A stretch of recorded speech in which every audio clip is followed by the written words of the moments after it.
Howdy, all you collector car fans out there. This is Jason once again with Southern Bush Motorsports. I'm the owner and founder. So let's take a trip with me, and I believe we were going up towards northern the United States. I was actually on a mission. Now, when Fast and Furious came out, people started building these Eleanors and fake cars and all that stuff. But there was a guy that was trying to get it all legitimate. I believe his name was Edwin, and he was trying to get it all legitimate. So I was heading up in this area to check out his setup. He had sacrificed a lot to get this operation going and start building these Eleanors properly. And cool guy, definitely had his work cut out for him. But he took me around to some places that he knew in that area, and I was shocked. I was literally shocked. There was stuff all over the place, and it's just a rural town. Very rural town in northern America. I think it was like Nebraska or something, but some weird cars. But the craziest, look at that old car. No rust. There are just cars everywhere in these yards that I was looking at. This GTO just happened to be sitting on the side of the road. It wouldn't have lasted 5 minutes anywhere else, but look at this small town. Just sitting on the side of the road. Come by me. Honestly, I'm not really good with these older cars. I couldn't tell you what I'm looking at. Maybe people that could comment and say what cars they are, but really sweet and cool looking stuff. And what really surprised me is, I guess way up north there, they don't use salt on the roads, and they never have. So all these old cars, especially with that inch of lacquer paint, were all solid. I think that was like a 72 Charger or something. But look at how solid and straight these cars are. Now, I don't know how these cars may end up in this yard, but this guy had a big barn full of cars that, I don't know if I got the pictures to it. There's another GTO. This is not the one that was sitting on the side of the road. This is a completely different one. Straight, clean, solid cars. All over the place. Yeah, this was the barn. There was a couple GTXs in there, a couple convertibles, those cars that you could drive into the water back in the day. I can't remember what they're called, but he had a bunch of those. Edsel, convertibles. I don't know what that car is. I'm sorry. I'm not good with these really old cars. But look at how solid that car is. It was ridiculous how solid these cars were. He had these really cool old cars too. And look at that car. That car's completely untouched. Totally original from what I know about those cars. He had a few cars that he had restored. And I'll tell you what, I don't know who did the restoration work, but they're hired. You're hired. Because that must have been hard to find parts for these cars. Yeah, I think that says Edsel. And it's a convertible. Look, it was insane. And look at no rust. Not even a bubble. And that car's completely untouched. I remember looking at that car. Look at that big old beauty right there. So I guess it must have been that they didn't use salt on the roads up there. I really don't know. Because every car I looked out there wasn't rotted like I see all the time. There's a nice Plymouth right there. Completely untouched car. That car was not touched at all. And I couldn't get any of the... That's those water drive cars that I was talking about. I don't remember what they call it. I know there's a specific name and a big following for them. This guy had tons of them. I think that's an old Cornet RT if I remember right. But he had no particular plan on collecting any certain cars. I guess if he just liked the car, he collected it. There's that Charger again. I can't remember what was in that car, but it was a really cool car just because it was so solid. Look at how straight it is. Look at the lines. There's another one of those older funny cars. Just some really cool stuff. Like, it wasn't my cup of tea. That's one of those Corvair convertibles. Like, I don't know how many they made of those things, but look at that thing. Super solid, super straight. Needed to be restored. I think that was a 70 Charger. Straight, solid, complete. Somebody snagged the bumper and grill off of it, but the car was complete. There's a big old car right there. It was so cool to see. And later on, you're going to see I took some pictures of some of the engines. Like, look at it. Thing had a crossfire in it. Can you believe that? And you see those two air cleaners under the hood. Weird stuff. Like, were crossfires supposed to be in those cars? I don't know. I think that's an old Duster there.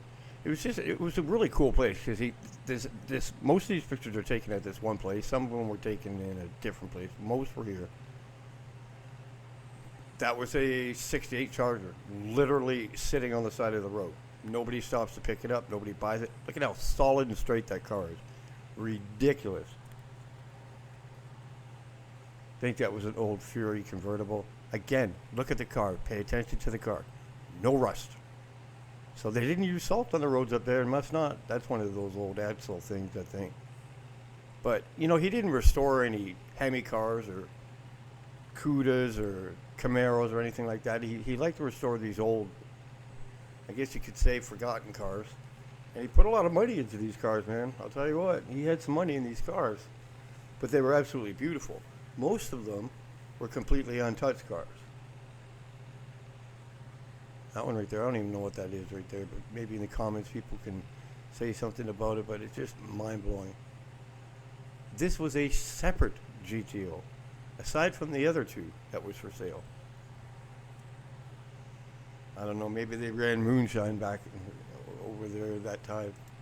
You know, some of the weird questions I've been asked over the years, what were the weirdest things I've found in cars? Well, I found a lot of moonshine cars. A lot of these Chargers were used as moonshine runners.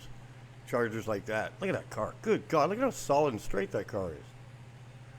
But a lot of these cars, but not just because of the Dukes of Hazzard, but they had a big trunk space, they had a big engine, they went like a bat out of hell. There's that Crossfire engine. Weirdest thing I ever found in a car was a car that I actually bought for myself. It was a 70 344 speed Scat Pack Dart white hat special. And when I was restoring the car, I took out the carpet, and underneath the carpet was a build sheet. Build sheet was wrapped in plastic for some reason. And taped to the build sheet on the back of it, believe it or not, was a joint. And it wrote on the back of the build sheet, "Enjoy." And it was actually weed. And it was built in a Canadian plant, Oshawa, Ontario. That's where I'm from.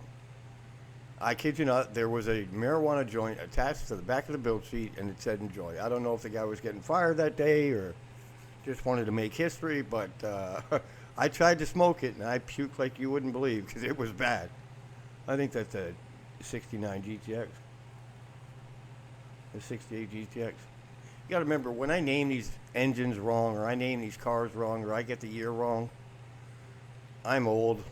I try my best, but, you know, all this stuff was during my career quite a long time ago. I've been retired now for quite some time. 58 Pontiac. And, you know, I get the year wrong, I get the engine wrong, so what? You get to enjoy the pictures anyways. I'm not perfect. I'm really old now. Look at the interior of that old car. Look at that 4-speed setup. Pedals. Clean. It's just crazy how cool and clean these cars are. Yeah, that's it. I think that's the same one. I noticed that blue stripe on that tire. That's that one of those cars that go into the water and stuff.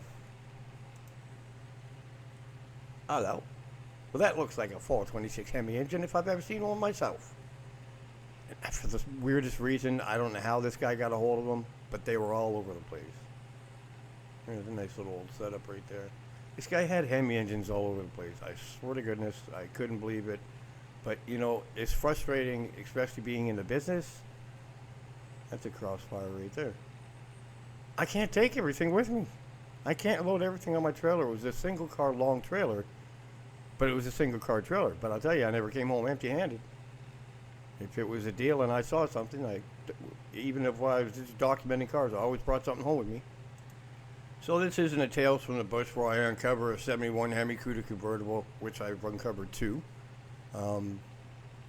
But some really cool old stuff, you know, especially the guys that like the older cars.